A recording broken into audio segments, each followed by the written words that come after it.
Economic Development for Africa. In recognition of Black History Month 2024, Apriorian is issuing a program aimed at developing nations without the capital to develop the conventional, meaning capitalist, way, or the centralized power needed to implement communism. This pretty much includes all of Africa and many other places as well. The only capital that is required to create economic development is people with faith. Faith is the unknown. It is easy to find people. It is hard to find faith. It is very, very difficult to find people with faith sufficient to create a dynamic economy. It may be impossible to find people with sufficient faith to build a utopia or what is the biblical church. The impulse will surely be to turn this into something subjective. Most people think faith is unknowable. If we cannot know it in a way that makes it identifiable, then it cannot be quantified. So people say they have faith and others say they do not, but there is no path to qualifying or quantifying these statements. And so investors find themselves with a group of people of varying degrees of faith, and regardless of the investment or theory, it is very hard to make anything out of these people. A qualified exception can be made in nations with developed economies. Because these people have learned to have faith, at least more so than those of the third world. However, if Tom does not trust Harry even a little bit, how can they be encouraged to work together? If there is no trust between the members of a group, they will not specialize. It is not enough to have people to have economic development. There has to be specialization to have economic development, as that is what economic development is. To the extent that the economy is diversified, and people are categorized into specialties, to that degree is their economic development in progress. The trick is less about forcing specialization as preventing gatekeepers from barring people from doing what they are best at, because of a self-interest in maintaining the status quo. This is the real problem with slavery. Slave owners and totalitarian dictatorships share the same error. They think their immediate needs are important.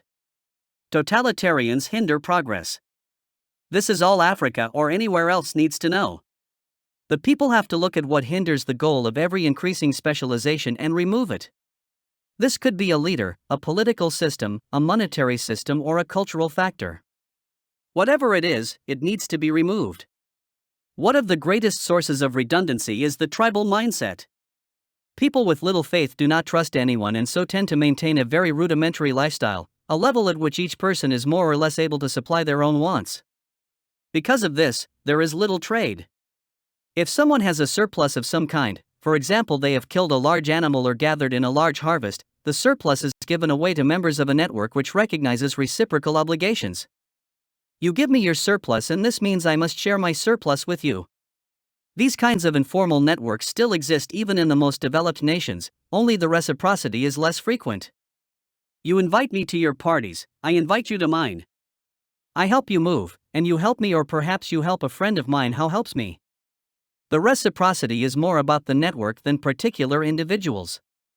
The main impediment to specialization is people, but these hindrances to development must have assistance from other sources, just like development needs specialization. This ability to hinder and redirect economic development is not one thing but an association of things. There is a triad composed of the state and monetary system and an ownership model that allows power to be shifted towards the political and economic center. If ownership is based on power or capital, then the ability to administrate property and money gives one power. In the capitalist system, the state licenses ownership for a few privileged persons. Property has to be paid for. An owner has to have access to considerable sums of money to get property. Therefore, he has a vested interest in methods of protection. The need to have his property protected gives him and the state a common interest. The rich are willing to fund the state in exchange for the protection offered by the state. It is a pact made in hell, but it benefits both parties. If wealth is widely dispersed, then property ownership is widely dispersed. If this is so, then power is equally dispersed. The West created a lot of wealth and property ownership became fairly common. Power became widely dispersed in the West. There was less opportunity for a small group of elites to gain control over the property of the nation. Therefore, power also had to be shared. In Africa, due to several factors, this widespread ownership of commercial property is less evidenced. Personal property is such that it does not offer much political leverage. In any case, Africa has had a particularly difficult time in creating economic development. The following program is easily implemented regardless of one's station or location. But it is manifested Christian in the way it works. It is based on faith and that organizational model called a church. This makes it an unacceptable solution for many persons and groups, however, it is guaranteed to work where implemented. But let's look closely at why economic development has so far failed in so many cases. First, let us remember that we have claimed the solution is Christian, therefore the solution implies there is Christ at the head of it. In this way of thinking, problems arise when we live with another head. This actually applies when discussing the many Christian denominations. But in terms of the present discussion, economic development works the closer we move to a system in which the headship is Christ.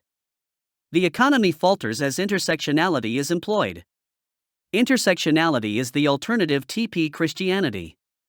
In an intersectional paradigm, some other agent takes the head office. The other term for this agent is idol. Intersectionality is a social model based on one or other form of idolatry. This is how simple it is. But naturally, one has to accept that failure is due to idolatry and success requires ecumenicalism. We cannot be a separate church. We cannot divide the faithful to worship idols. Africa is full of idols. The tribal social structure is not only tribal but incapable of an ecumenical solution. This is not to say that a solution is not possible, but it is not possible if Africa is going to continue its intersectional tribalism.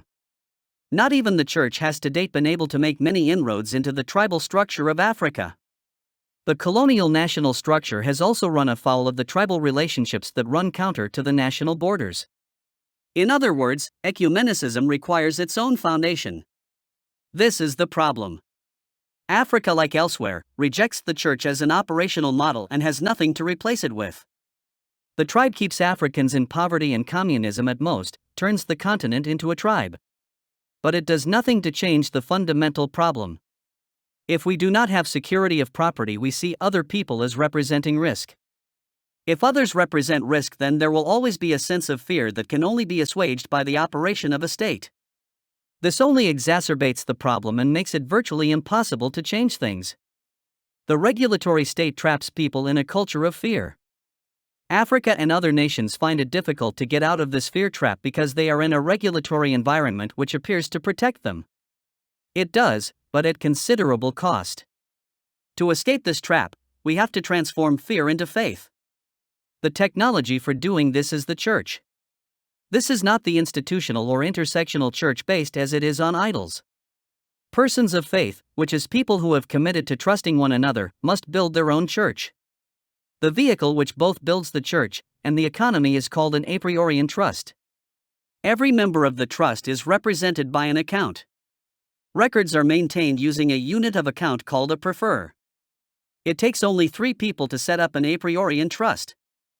Members of the trust help one another and record the value of the work done as a credit to their account. As more people join, the trust specialization occurs. All the trades can and will be represented. When someone needs help, they are paid by increasing the credits column of their account. When we need help, we pay for the help we get by lowering the value of the debit column. Payments to an account are credits, payments from the account are debits. It is that simple. No bank or fiat money is needed to run an economy. All that is needed is an accounting system and a unit of account to track debits and credits.